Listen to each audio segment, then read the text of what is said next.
Em época de Copa do Mundo, a seleção vira o país em campo, travando as batalhas dentro do campo. Os torcedores de cada país, eles pintam a cara, eles fazem a festa na arquibancada. E aqui no Brasil não era diferente, costumava ser assim até pouco tempo atrás.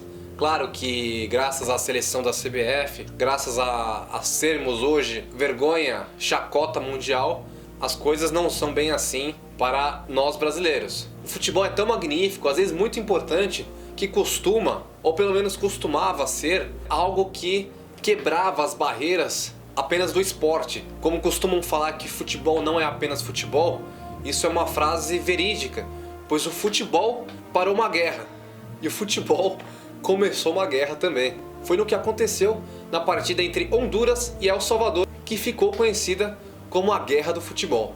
E como eu não tenho uma camisa de Honduras, que é difícil, e El Salvador, que é praticamente impossível, eu coloquei uma camisa dos Estados Unidos, porque nada melhor que os americanos, que adoram uma boa guerra.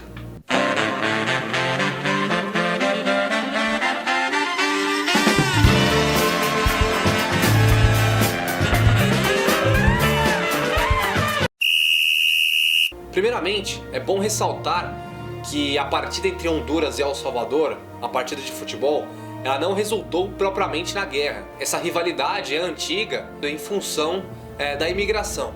E tudo começou quando o governo hondurenho iniciou uma reforma agrária no ano de 1969.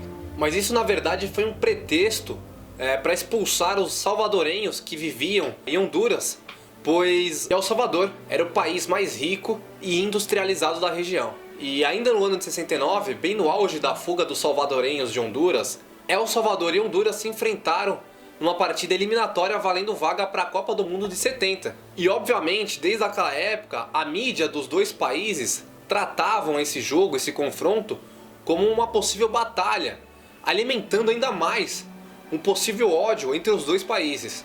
No dia 8 de junho de 69, o primeiro jogo entre as seleções foi em Honduras, em Tegucigalpa, a capital de Honduras, e El Salvador não aguentou a pressão e acabou perdendo o jogo por 1-0, e o gol foi marcado nos acréscimos do segundo tempo. E os salvadorenhos, eles ficaram indignados, não só pela derrota em campo, mas como foram tratados pelos jogadores hondurenhos em campo e por tudo aquilo que envolvia a partida. Uma adolescente chamada Amélia Bolamos, ela se matou pegando um revólver do pai em função da revolta por ter perdido o jogo para Honduras. Olha a que ponto chegou esse clima criado entre as duas nações, criado pela mídia, e no funeral dela foi um marco de ódio e nacionalismo, tendo até cortejo militar em memória àquela moça que se matou. A partida de volta em San Salvador, capital de El Salvador, foi marcada por uma tensão muito maior que a do primeiro jogo, por tudo que tinha acontecido. E os jogadores hondurenhos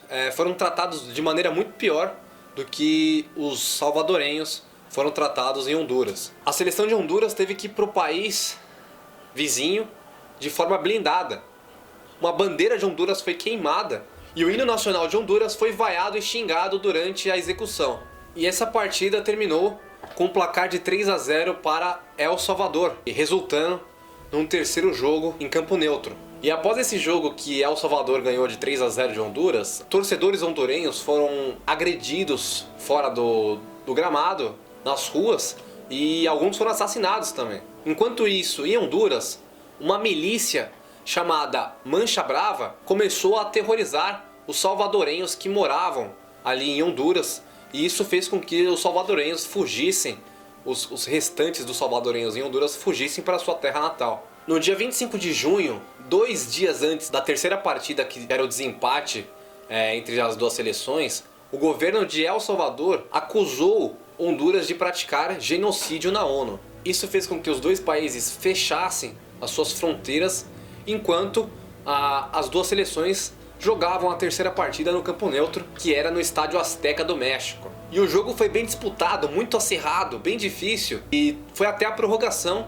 e El Salvador conquistou a vaga para a Copa do Mundo, ganhando na prorrogação. A classificação à parte de El Salvador para a Copa do Mundo, inclusive foi a única vez que El Salvador disputou uma Copa do Mundo, os confrontos eles não terminaram. E um mês após a partida, um mês após a classificação de El Salvador, as tropas de El Salvador invadiram Honduras e travaram uma guerra que durou 5 dias. E teve a negociação de cessar-fogo. Porém, essa guerra de 5 dias resultou em 2.000 mortes, sendo a maioria civis. El Salvador, no ano seguinte, em 1970, foi para a Copa e fez uma campanha muito ruim. Perdeu os 3 jogos, caiu da fase de grupo, teve um saldo de gols negativos de 9, tomando 9 gols, não fez nenhum. Como todos sabem, o Brasil, a seleção brasileira, foi campeã daquela edição de 1970. Embora o futebol não tenha sido o principal motivo dessa guerra que começou, ele serviu como um estopim. E é normal nós vermos seleções e times representarem o país além do futebol. Exemplo disso é o Athletic de Bilbao, que apenas bascos podem jogar no Athletic, e também tem a seleção do País Basco, assim como a seleção da Catalunha. E obviamente a seleção da Palestina também, e recentemente a seleção de Gibraltar, que servem para alimentar a identidade do país. Infelizmente, na guerra do futebol, essa partida só serviu para alimentar o ódio e a violência entre essas duas nações. É triste pensarmos que o futebol, que já parou uma guerra, começou uma. Mas isso, eu acredito que tenha sido apenas um pretexto dessas duas nações para começar uma guerra que ia muito além apenas do futebol. Porque o futebol é arte, o futebol é cultura, o futebol é alegria, o futebol é do povo e sempre será. Si somos americanos, somos hermanos, señores.